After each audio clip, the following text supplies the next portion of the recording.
પર આતંકવાદીઓનો રાફડો ફાટી રહ્યો હોય તેવું જણાઈ રહ્યું છે, કારણ કે પહેલગામ અટેક બાદ ઘણા બધા અટેકો થતા ગુજરાત એટીએસ દ્વારા રોકવામાં આવ્યા છે. ત્યારે વધુ એક અટેક ગુજરાત એટીએસ દ્વારા રોકીને ગુજરાત એટીએસને સફળતા મળી છે.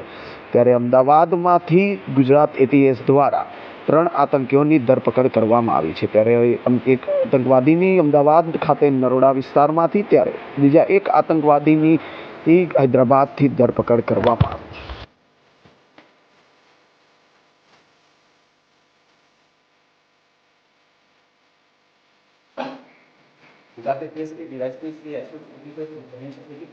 हैदराबाद का रहने वाला एक आदमी जिसका नाम सैयद अहमद रोहिणी है, ये देश में आतंकवादी घटना को अंजाम देने की कार्रवाइयाँ कर रहा है और इसी के कॉन्स्पिरेसी के भाग के तहत ये गुजरात अहमदाबाद भी आने वाला है।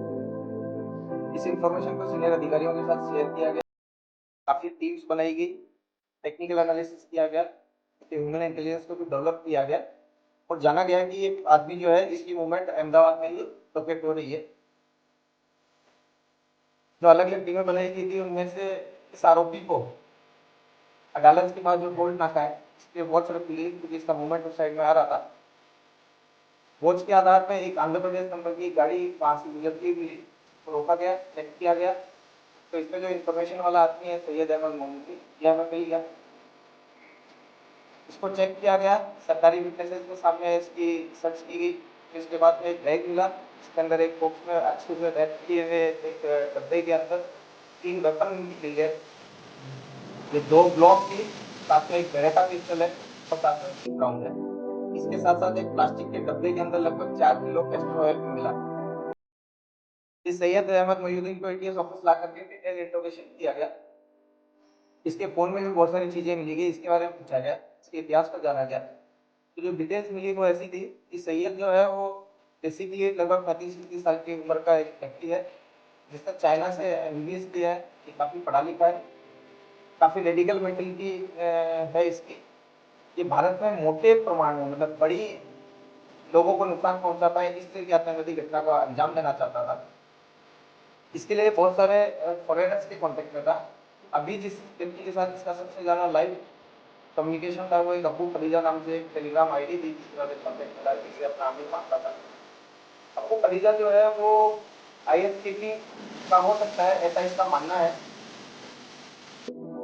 इन्होंने मिलकर के जो राइजिन एक बहुत ही पोटेंट पॉइजन है उसको बनाने की प्रोसेस इसने स्टार्ट की थी। इसने रिक्वायर्ड कैस्टर सीड्स, एसिटोन्स, प्रेशर्स वगैरह वगैरह जो चाहिए वो इसने प्रोक्योर किए थे और वो केमिकल प्रोसेस भी चालू कर दी थी। इस पर्टिकुलर विजिट में इसको ये वेपन की डिलीवरी होनी थी। इन वेपन की डिलीवरी के बारे में पूछा गया तो ये कलोन के आसपास से इसको एक लोकेशन में ये डेंड्रॉप ये वेपन मिला था। इसके फोन को और डिटेल से देखा गया तो इसके अंदर एक सस्पेक्ट नंबर भी मिला, जो कि इस कंडीशन में इसको उसमें कॉन्टेक्ट करना था कि अगर वो ये डेडलॉक नहीं ले पाता है तो इस नंबर को जब चेक किया गया तो ये नंबर यूपी से आइडिया होना पाया गया और इसका मूवमेंट गुजरात में होना पाया गया। इसके लिए एक अलग से दूसरी टीम बनाई गई जिसमें डीएसपी विजित वर्मा, डीएसपी के पी पटेल, डीएसपी बनारा और दूसरे हमारे विदेशी वगैरह सबकी एक टीम बनाई गई। इस नंबर को लोकेट करने के लिए जब भेजा गया तो ये नंबर लगभग बनासकांठा के आसपास आया। वहाँ के बहुत सारे होटल्स, गाड़ियाँ सब चेक करने के बाद ये 2 लोग हमें वहाँ से मिले हैं। ये जो दोनों लोग हैं ये लखीमपुर और शामली के हैं। इन दोनों के नाम आजाद सुलेमान शेख और मोहम्मद सलीम खान है। ये दोनों दीनी पढ़ाई किए हुए हैं, काफ़ी रेडिकल है। ये भी बहुत सारी फॉरेन एंटिटीज के कॉन्टेक्ट में है। इन दोनों ने मिलकर लखनऊ, दिल्ली, अहमदाबाद के कई सेंसिटिव प्लेसेज और भीड़ वाले जगहों की रेकी की है। साथ ही लोगों का जो मूवमेंट है वो कश्मीर में भी पाया है टेक्निकली। इन लोगों ने ये जो डिलीवरी है, जो वेपन की डिलीवरी है, वो हनुमानगढ़ राजस्थान जो कि एक भारत पाकिस्तान बॉर्डर का जिला है, वहाँ से ये डिलीवरी ली है। डिलीवरी लेकर के ये कलोल में इस डिलीवरी को ड्रॉप करके इन्होंने अपना जो उस जगह के जो फोटो, वीडियो और लोकेशन है वो अपने फॉरेनर हैंडलर को भेजे थे, जिसके आधार पर सैयद ने इसकी आगे डिलीवरी ली थी। इस तरीके से गुजरात एटीएस की कंप्लीट जो टीम है उसने टेक्निकल एनालिसिस और ह्यूमन के आधार पे एक अच्छा मॉड्यूल पकड़ा है, जिसमें 3 जो मुख्य आरोपी हैं उनको अभी तक हम पकड़ लिए हैं। आगे इन्होंने जो डिलीवरी दी उसका सोर्स, जो पॉइजन बना रहा है उसका यूज, ये जो फंडिंग कलेक्ट कर रहा है उसके बारे में वो डिटेल इंफॉर्मेशन की बात में हम आपको बता पाएंगे।